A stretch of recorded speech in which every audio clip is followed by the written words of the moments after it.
வணக்கம். நான் உங்க முத்துக்குமாரி. இந்த வீடியோவில் நாம் மகர ராசிக்கான தமிழ் புத்தாண்டு ராசி பலன்களை தான் பார்க்க போகிறோம். அதுக்கு முன்னாடி நம்ம சேனலை நீங்கள் இப்போ தான் ஃபர்ஸ்ட் டைம் பார்க்குறீங்க அப்படின்னா சப்ஸ்கிரைப் பண்ணிக்கோங்க, பெல் ஐக்கனை ப்ரெஸ் பண்ணிக்கோங்க, ஆல்னு ஒரு ஆப்ஷன் இருக்கும், அதை மறக்காமல் கொடுத்துக்கோங்க. ஸோ தட் நம்ம சேனலில் போடக்கூடிய எல்லா வீடியோஸும் உங்களுக்கு ப்ராப்பராக நோட்டிஃபை ஆகும். சோபக்கிருது வருடம் முடிஞ்சு குரோதி வருடத்துக்குள்ளே அடி எடுத்து வைக்க போகிறோம்.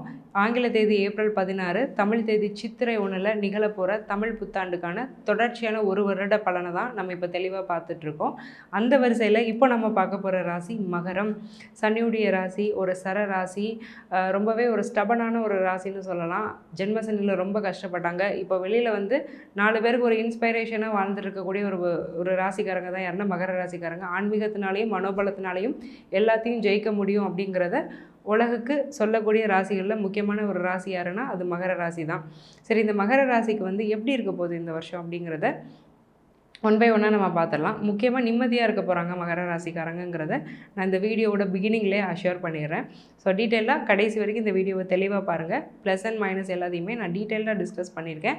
நெகட்டிவை எப்படி பாசிட்டிவாக மாற்றிக்கணுங்கிற விஷயத்தையும் நான் சொல்லியிருக்கேன். ஸோ எல்லாத்தையும் பார்த்து நீங்கள் கம்ப்ளீட்டாக பெனிஃபிட் ஆகுங்க. ஸோ இந்த செக்டர்ஸில் நம்ம ஃபஸ்ட்டு பார்க்கக்கூடியது வந்து பிஸ்னஸ் பீப்புள். மகர ராசிக்காரங்க வந்து தொழிலை விரிவுபடுத்தக்கூடிய ஒரு வருஷம் தான் இந்த வருஷம். என்ன காரணம் அப்படின்னா 7ஆம் அதிபதி 6ல் இருக்க இந்த வருஷம் வந்து பிறக்குது. ஸோ அப்போ தொழில் அப்படிங்கிறது தொழில் மூலமாக கிடைக்கக்கூடிய லாபம், தொழிலுடைய விரிவு. ஒரு தொழிலை வந்து நம்ம எக்ஸ்பேண்ட் பண்ணுறோம். எதையுமே ஒரு எக்ஸ்பான்ஷன் அப்படின்னாலே அது 7th ஹவுஸ் தான் குறிக்கும். அப்போ அந்த எக்ஸ்பான்ஷனை குறிக்கக்கூடிய வீட்டுடைய அதிபதியான சந்திரன் 6ஆம் இடத்துல உட்கார்ந்துருக்கிறதுனால தொழிலை நிறைய மகர ராசிக்காரங்க எக்ஸ்பேண்ட் பண்ண போகிறாங்க. ஒரு சின்ன கடையாக இருந்ததை கொஞ்சம் நான் பெருசாக்குறேன், ஒரு ஹோட்டலாக இருந்ததை நான் 2 ஹோட்டலாக வைக்கிறேன், ஒரு டீ ஷாப்பாக இருந்ததை 2 டீ ஷாப்பாக வைக்கிறேன், ஒரு சலூனாக இருந்ததை இன்னொரு ஃப்ரான்ச்சைஸியாக நான் மாற்றுறேன், அல்லது ஒன்று என்னோடய ஓன் பிராண்டிங், இன்னொன்று ஒரு ஃப்ரான்ச்சைஸி.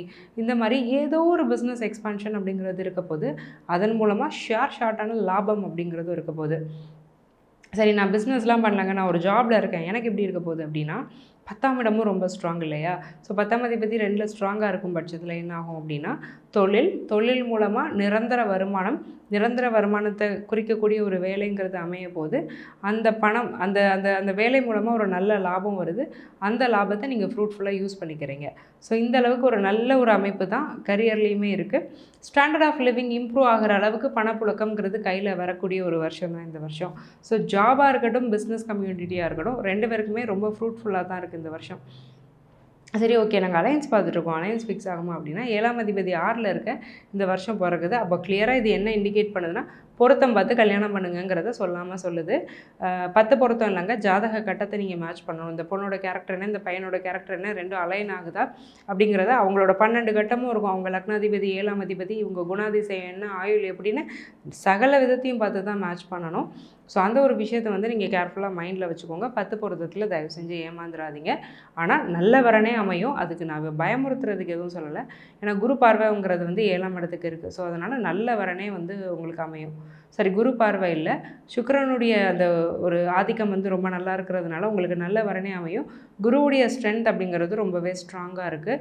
குரு வந்து 9ஆம் பார்வையாக 7ஆம் இடத்தை பார்க்கல, உங்கள் ராசியை பார்க்குறாரு. ஸோ அப்படிங்கும்போது இந்த வருஷம் நீங்கள் அனுபவிக்கக்கூடிய விஷயங்கள் எல்லாமே வந்து உங்களுக்கு நல்ல விஷயங்களாக தான் இருக்கும். எதுவுமே உங்களுக்கு நெகட்டிவாக போயிடாது. அப்போ இந்த மேரேஜ் ப்ராஸ்பெக்டும் உங்களுக்கு பாசிட்டிவாக தான் இருக்க போது. ஒரே ஒரு விஷயம், பொருத்தத்தில் கேர்ஃபுல்லாக இருங்க. சரி, ஓகேங்க.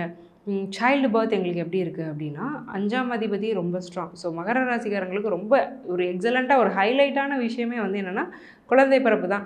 ட்ரை பண்ணுறீங்கன்னா குழந்தை பிறந்துடும். 2 குழந்தை இருக்குன்னா 3ஆவது குழந்தை கூட பிறக்கும்.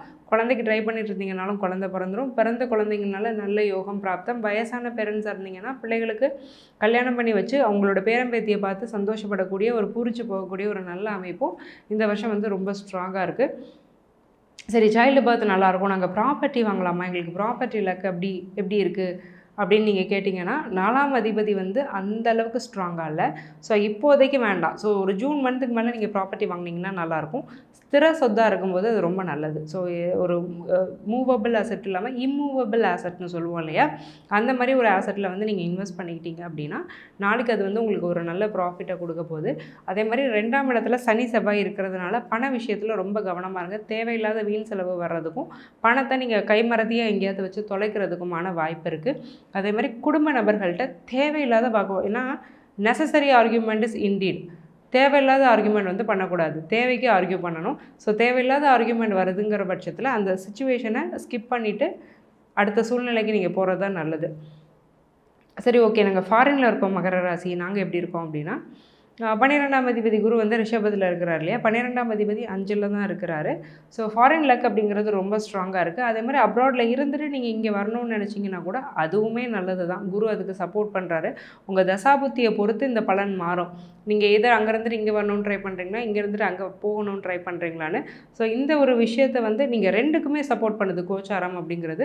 தசாபுத்தி தான் கன்ஃபார்ம் பண்ணும் எது அப்படிங்கிறது. ஸோ அதுக்கு நீங்கள் ஒரு கன்சல்டேஷன் கூட எடுத்துக்கோங்க.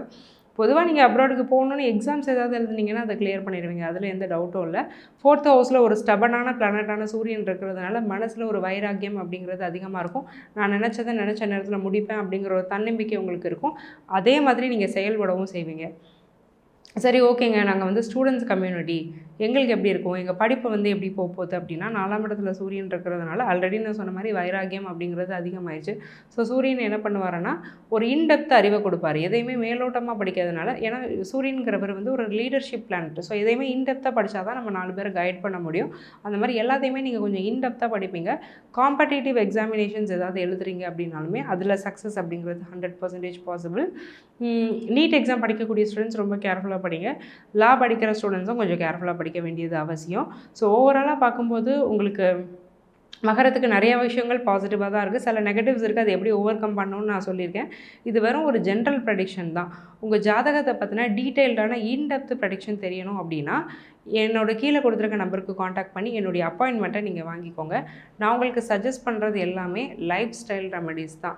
ஸோ இந்த லைஃப் ஸ்டைல் ரெமடி அப்படின்னா என்னென்னா ரொம்ப சிம்பிளாக இருக்கும். நீங்கள் காலையில் எழுந்து ப்ரஷ் பண்ணி காஃபி குடிச்சிட்டு பண்ணுற மாதிரியான வெரி ஈஸி ரெமெடிஸ். அதே மாதிரி நோ காஸ்ட் ரெமெடிஸ்னு சொல்லலாம். நீங்கள் ரொம்ப மெனக்கிட வேண்டாம், நீங்கள் பணம் செலவழிக்கவே வேணாம். வீட்டில் இருந்தே பண்ணக்கூடிய சிம்பிள் ரெமெடிஸ் தான்.